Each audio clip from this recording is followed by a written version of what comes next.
पाप किससे नहीं होता? संसार में कोई संत, कोई साधु, कोई गुरु, कोई महात्मा, कोई व्यक्ति, कोई बेटा, कोई बेटी, कोई जवान, कोई बुढ़ा एक बार आकर कह दे कि हमने पाप नहीं किया। एक कोई आकर कह दे कि हमने पाप नहीं किया। पाप किससे नहीं होता? 4 स्थान पर हर व्यक्ति से पाप होता है। झाड़ू लगाते समय छोटे छोटे जीव मर जाते हैं, पाप हो गया। अग्नि जलाते समय पतंगे जल जाते हैं, पाप हो गया। स्नान करते समय, कपड़े धोते समय छोटे छोटे जीव मर जाते हैं, उसका पाप हो गया। चलकर जाते हैं, पांव के नीचे छोटे जीव मर जाते हैं, पाप हो गया। पाप किससे नहीं होता? कोई कितना भी दूध का धुला हुआ कहते हमने पाप नहीं करा। संसार में जन्म लिया है, मृत्यु लोक में आए हो तो पाप तो तुम्हारे हाथों से होगा ही होगा, चाहे कुछ भी कर लो, पाप तो होना है। पर शिव महापुराण की कथा कहती है अनजाने में अगर पाप होता है तो महादेव उसको माफ करता चले जाता है, पर जानबूझकर पाप करोगे तो महादेव भी माफ नहीं कर सकता।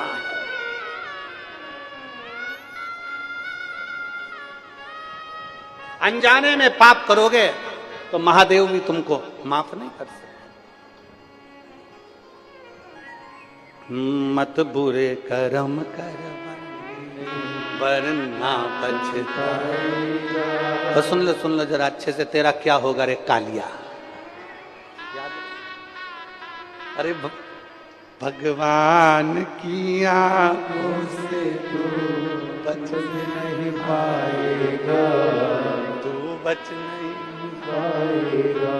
बड़ा बड़ा कठिन है, समझना कठिन है ना कि क्या क्या। अरे लगे उसकी भक्ति में, उसकी नौकरी में, उसकी सर्विस में लगे, उसकी ड्यूटी कर रहा है।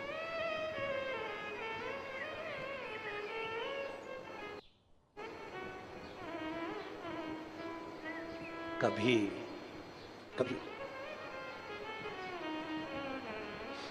एक आप लोगों ने शिव महापुराण की कई वीडियो अगर आपके पास में आई होगी तो आपने देखा होगा। एक उज्जैन की कथा में एक बूढ़ी माँ आई थी, उसका वीडियो बहुत वायरल हुआ था, आप लोगों ने देखा भी होगा। उसके साथ में एक शंकर का शिवलिंग था, नर्मदेश्वर। वो जो खाती थी ना अपने महादेव को खिलाती थी। अगर आप लोगों ने वीडियो देखा होगा तो उसमें बूढ़ी माँ का देखा होगा, त्रिपुंड लगाई हुई थी और जमीन पर बैठी है, पत्तल में भोजन रखा, पहले महादेव को खिला रही है, फिर रख।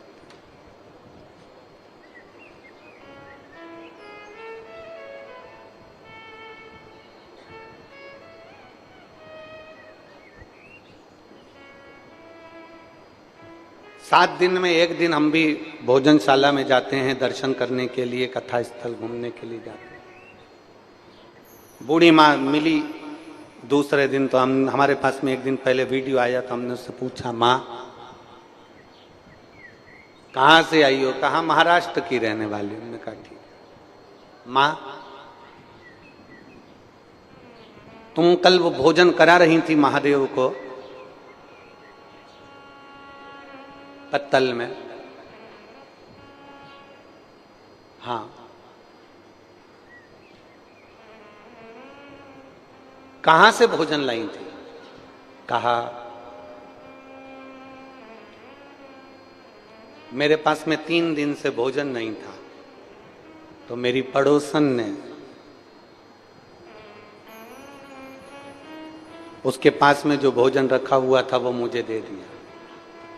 3 दिन पुराने भोजन का तुम भोग लगा रही थी? मेरा नियम है, जो मैं खाऊंगी मेरे महादेव को दूंगी, जो मैं पहनूंगी वो महादेव को दूंगी, जो मेरा है वो मेरे महादेव का है, जो मेरा है।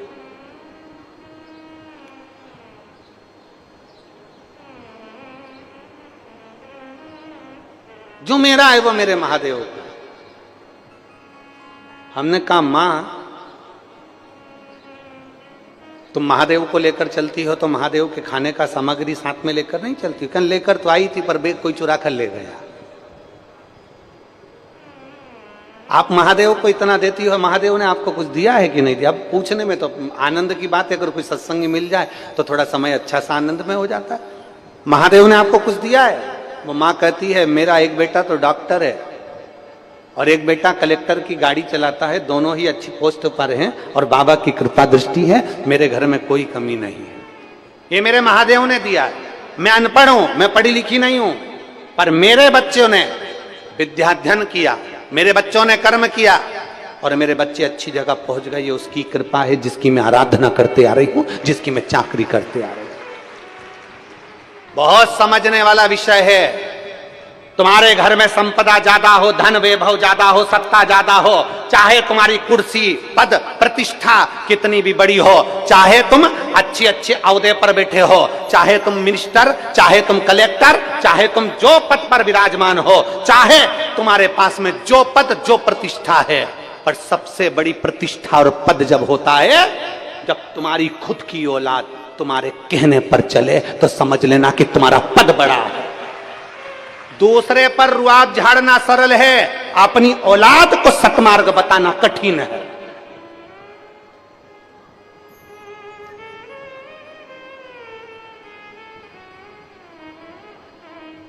एक मास्टर, पढ़ाने वाला टीचर 50 बच्चों को, 50 स्टूडेंट को पढ़ाता है, उनकी किस्मत बना देता, उनका भाग्य बना देता है। पर एक टीचर अपने ही बच्चे को उस तक नहीं पहुंचा पाता। कारण क्या होता है? वो दूसरे आएंगे तो पांव पड़ेंगे, दूसरे आएंगे तो सम्मान देंगे, सर सर, दूसरे आएंगे तो आदर करेंगे, दूसरे आएंगे तो सलूट ठोकेंगे, पर आपकी औलाद आपके चरण नहीं छू पाती, आपकी औलाद आपको प्रणाम नहीं कर पाती, आपकी औलाद आपका सम्मान नहीं कर पाती। उस समय हृदय कछोटता है कि मैंने इतना करा तो किसके लिए करा, मैंने गाड़ी बंगला जमीन जायदाद सत्ता वैभव संपदा किसके लिए बनाई? जब मेरी औलाद मेरी ना सुन रही है, मेरी औलाद मेरा कहना नहीं मान रही है, मेरी औलाद मेरा सम्मान नहीं कर रही है, मेरी औलाद मेरा सत्कार नहीं कर रही है, तो मैंने वैभव किसके लिए करा, मैंने नौकरी किसके लिए करी, मैंने तनख्वाह किसके लिए लाया, मैं इतना वैभव किसके लिए बनाया? जब औलाद नहीं पूछ रही तो मैं किसके लिए कर रहा हूं? उस जगह पर याद आती है कि ये गुलामी मैंने संसार की करी, अगर ये गुलामी मैंने महादेव की करी होती तो मेरा बेटा भी संस्कारित होता, मेरा परिवार भी संस्कारित होता,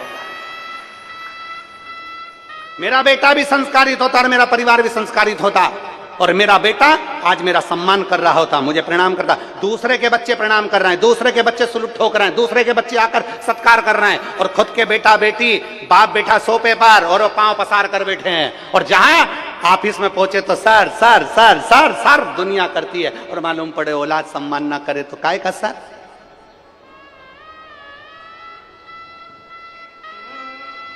और जिस दिन तुम्हारी औलाद तुम्हारा सम्मान ना करे, उस दिन मेरे महादेव को याद करना और थोड़ी सी गुलामी उस शंकर की करना प्रारंभ करना। फिर तुम्हारे बच्चों में जो बदलाव आएगा, तुम्हारे बच्चों में जो संस्कार मेरा महादेव देगा, फिर उसको देखना कि तुमने जो दिया और मेरे महादेव ने जो दिया, उसकी तनख्वाह में क्या अंतर आया, फिर उसकी देने में क्या अंतर आया, फिर उसकी गुलामी करना। मेरे बाबा तेरी नो सबसे बढ़िया है, सबसे जब से तेरा गुलाम हो गया। तुम ना गाओ, ये जितने शिव भक्त आए सब गाएंगे, आप भी तो गुलाम हो बाबा के, प्रेम से बोलो। जब से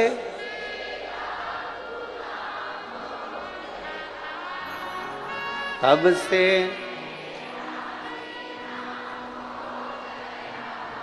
वरना वो कात क्या थी मेरी, सबसे बहुत बढ़िया। कितना जोरदार गाते हो रे तुम लोग, नजर उतरवा लेना हो, शिव कृपा है।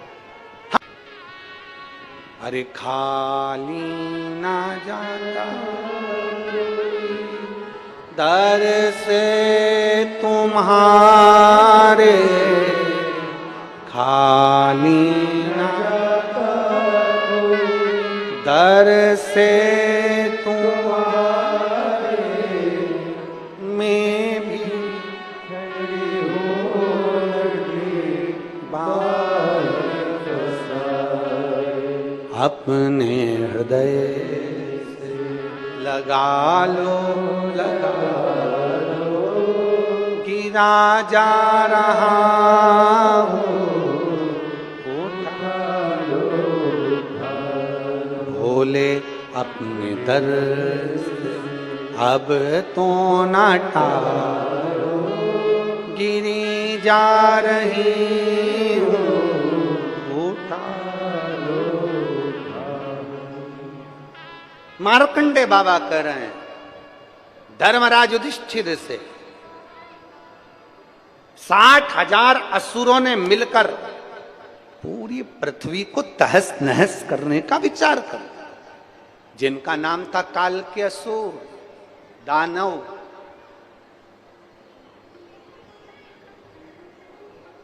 अब वो काल के दानव सारे की सारे 60,000, जैसे ही ऋषियों को मालूम पड़ा, संतों को मालूम पड़ा, गुरुजनों को मालूम पड़ा, तो उन्होंने यज्ञ अनुष्ठान करना प्रारंभ कर।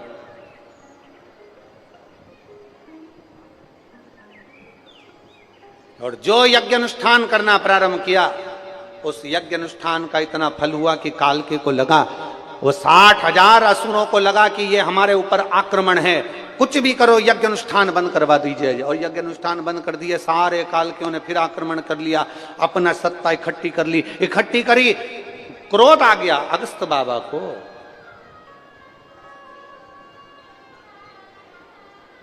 अगस्त बाबा को क्रोध आया। देवताओं ने जाकर उनसे विनती करी, निवेदन करा, आप कुछ करिए। अगस्त ऋषि ने कहा करूं क्या, पृथ्वी पर मैं इनको मारने के लिए जाता हूं, इनको संहार के लिए जाता हूं, इनको भस्म करने के लिए जाता हूं, तो ये सब तो जल के अंदर जाकर छुप जाते हैं, अब करें तो करें क्या। तो कहा आप कुछ कर सकते हो। अगस्त ऋषि ने कहा मैं शंकर की और माता पार्वती की आराधना करता हूं और मुझे विश्वास है मेरा देव अधिदेव महादेव और मेरी माता पार्वती जरूर कोई हल करेंगे। माँ जगतजननी ने आकर तुरंत उसी पल, उसी क्षण, उसी घड़ी अगस्त ऋषि से कह दिया। माँ पार्वती जी आकर बोली अगस्त बाबा सुनो, एक काम करो, जैसे ही सारे के सारे काल के जल के अंदर जाकर समुद्र में छुपते हैं, तुम सारे समुद्र का पानी पी जाओ और अपने पेट के अंदर समुद्र को सुखा दो। जैसे ही सुखाओगे ये सब मर जाएंगे, ये सब समाप्त हो जाएंगे।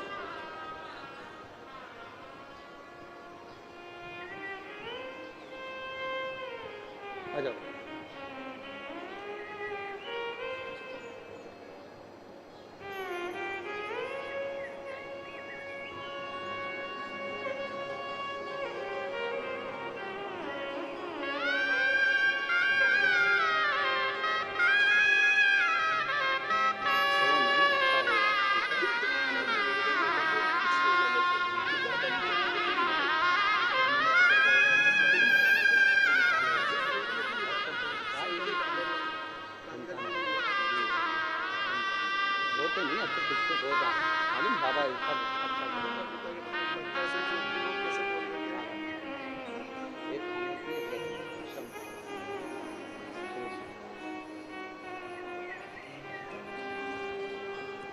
बालक कह रहा है डॉक्टर 6 महीने का कह दिए थे, पर बाबा की कृपा से 3 साल से चल रहा है और बाबा चला रहा है।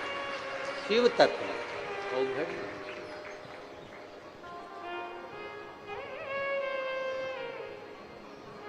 और रिश्ता तेरा मेरा सबसे प्यारा, रिश्ता तेरा मेरा सबसे प्यारा, तू मेरा बाबा मैं हूँ तेरा, मैं हूँ तेरा,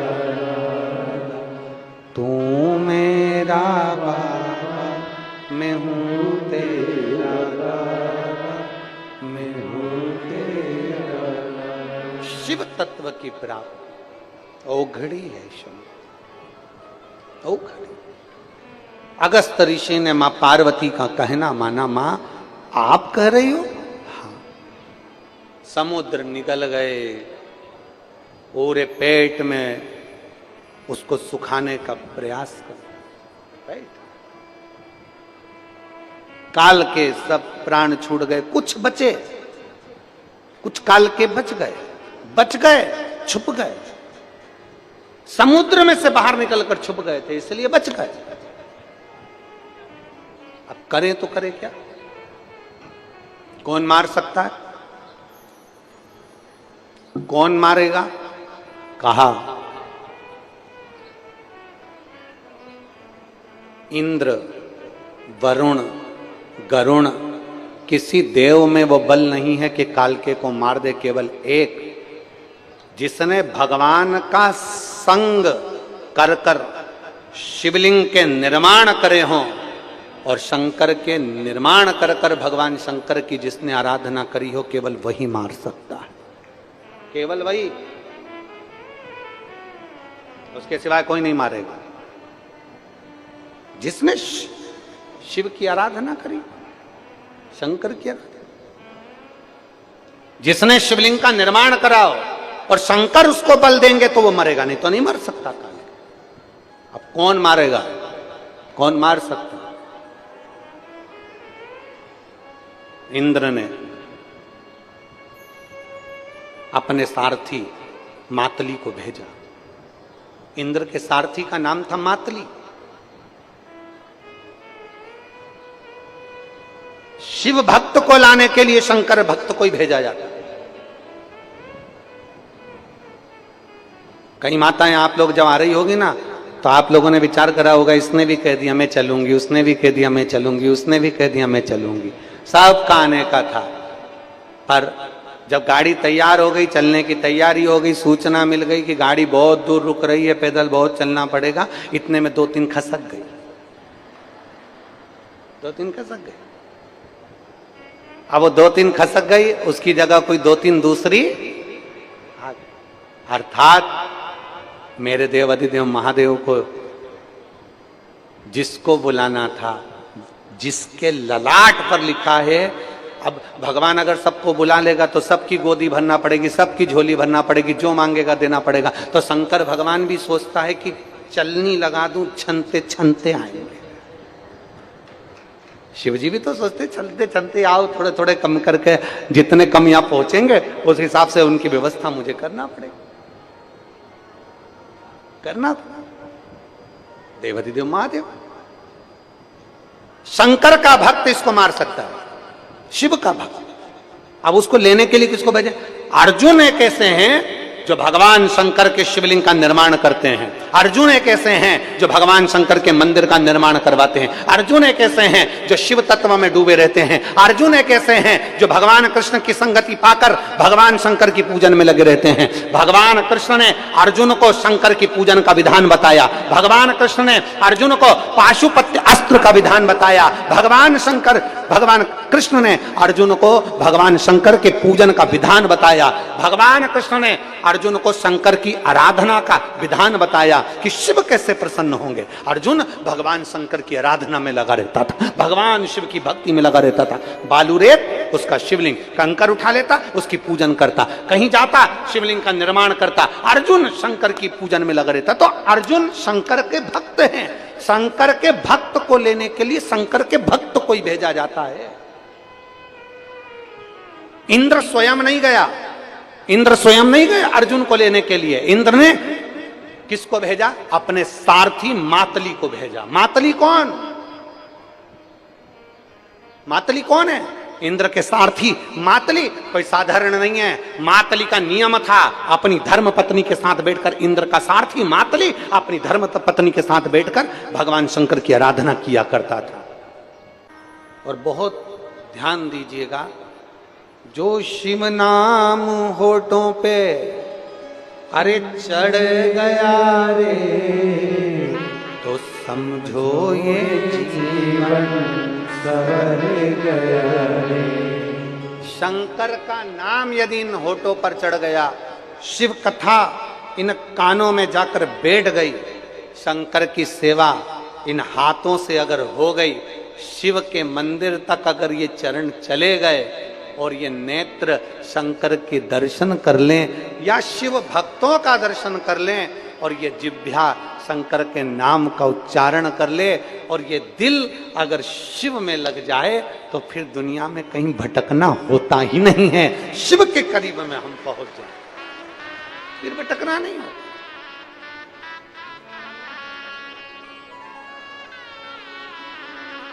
अरे मन को बना ले तू शिव का शिव, साथ चलेगा तेरे वो डमरू। जिस दिन तुमने इस हृदय को भगवान शंकर का शिवालय बना लिया, फिर भगवान देवाधिदेव महादेव तेरे संग में है।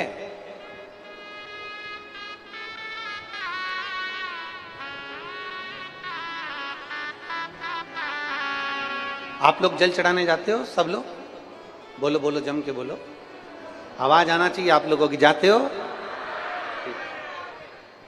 आप लोगों से एक बात पूछें, जब से आपने दिल से महादेव को जल चढ़ाना प्रारंभ करा, उस दिन भले 2 साल हो गए, 6 महीने हो गए, 8 साल हो गए, 2 साल हो गए, 4 साल हो गए, 3 साल हो गए, 6 महीने, 2 महीने, 5 महीने, जितने भी हो गए, आपने जब से जल चढ़ाना प्रारंभ करा, उसके पहले का समय और जब से तुम जल चढ़ाना प्रारंभ करे उसका समय एक अंदाजा लगाकर देखना कि उसके पहले कितने तकलीफ में थे, और जब से विश्वास रखकर तुमने शंकर को जल चढ़ाना प्रारंभ करा, तब से मेरे भोलेनाथ ने तेरा हाथ पकड़कर खींच कर आगे बढ़ाना।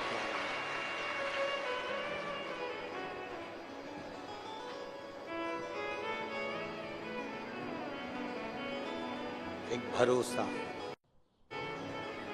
एक विश्वास, एक दृढ़ता अपने भीतर उत्पन्न करिए।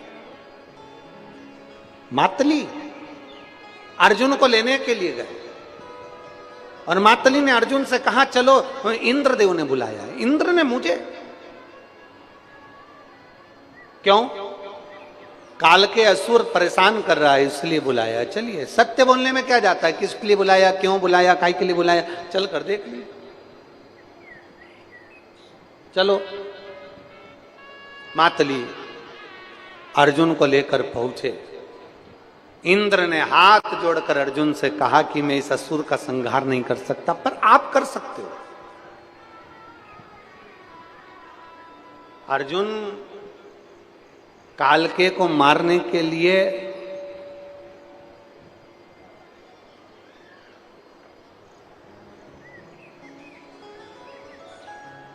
पहले विचार करने लगे कि ये मरेगा कैसे। अगस्त बाबा ने कहा इसको मारना सरल नहीं है। इन असुरों ने विद्वान ब्राह्मण संत जोगी सन्यासी तपस्वी साधक उपासक जितने भी हैं, जितने मंत्रों का उच्चारण करते थे, जितना नाद करते थे, जितना स्मरण करते थे, उन सबके मंत्रों को इन्होंने याददाश्त भुला दिए। जितने संत साधु गुरुजन हैं, जितने तपस्वी साधक उपासक हैं, जितने सन्यासी साधु तपस्वी उपासक हैं, ये सब भगवान का जो मंत्र पढ़ते थे, भगवान को प्रकट कर लेते थे, वो मंत्र भूल गए। इसलिए इस कालके को मारना बड़ा कठिन है। जब तक यज्ञ चालू नहीं होगा, उधर यज्ञ चालू हो, अनुष्ठान चालू हो, सन्यासी तपस्वी साधक ब्राह्मण अपना अपना अनुष्ठान करें, और इधर अर्जुन कालके को मार दे तो वो मर जाएगा। अब ब्राह्मण मंत्र भूल गए, ब्राह्मण वेद ध्वनि भूल गए, संत साधु गुरुजन मंत्र भूल गए, आराधना भूल गए, साधना भूल गए, उनकी याददाश्त में नहीं था। फिर करें क्या? तो क्या एक काम हो सकता है, अर्जुन तू मारने के लिए तो जा, मना नहीं है, पर मरेगा तब ये सारे संत ब्राह्मणों के चित्त में याददाश्त आ जाए और ये यज्ञ करने बैठ जाए। तो याददाश्त लाएगा कौन? ब्रह्मा ब्रह्मलोक के देव हैं, भगवान विष्णु बैकुंठ के देव हैं, और मृत्युलोक का अगर कोई देव है तो वो देव अधिदेव महादेव। अब किससे कहें? अर्जुन भी बैठ गए, मातली भी बैठ गया भगवान शंकर की आराधना करने के लिए। बाबा अब तो आपको ही साधना पड़ेगा इस कालके को मारने के लिए। और जब से भोले जी तेरा अभिमान आना छोड़ दिया, इसको कोई नहीं मार सकता। पहले शंकर जी आप कृपा करोगे, संत ब्राह्मण गुरुजन साधु तपस्वी साधक उपासक पृथ्वी पर रहने वाला एक एक व्यक्ति की याददाश्त वापिस आना चाहिए, तो ये मरेगा, वरना मरने वाला नहीं। ठीक है। अर्जुन लग गए शिव की आराधना में, अगस्त ऋषि लग गए शिव की आराधना में, इंद्र का सारथी मातली लग गया शिव की आराधना में। उसी समय पर माता पार्वती जी एक बड़ी सुंदर बुजुर्ग महिला का रूप रखकर, एक नारी का रूप रखकर पास में से निकल कर गई। एक बुजुर्ग महिला का रूप रख, पहचान तो कोई पाता है नहीं। एक बात कहें आपको,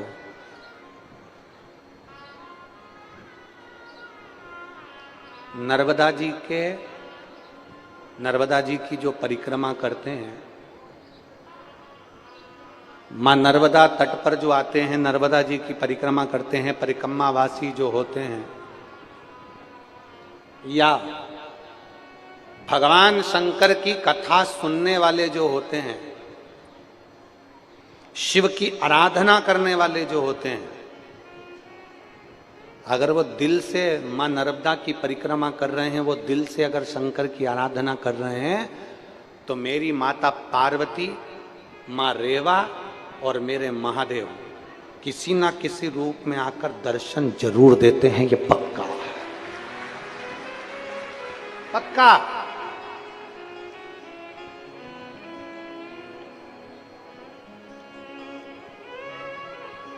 जब हम, आप लोगों ने तो पहले हम कथा में वर्णन किए हैं, बाबाई के पास में जब कथा हुई थी तो हमने उसमें वर्णन किया है। पहले हम 22 वर्ष के पहले, 22 साल पहले माई नर्मदा की परिक्रमा करी हमने। 20-22 साल हो गए होंगे, 22 साल की वो पहले की बात।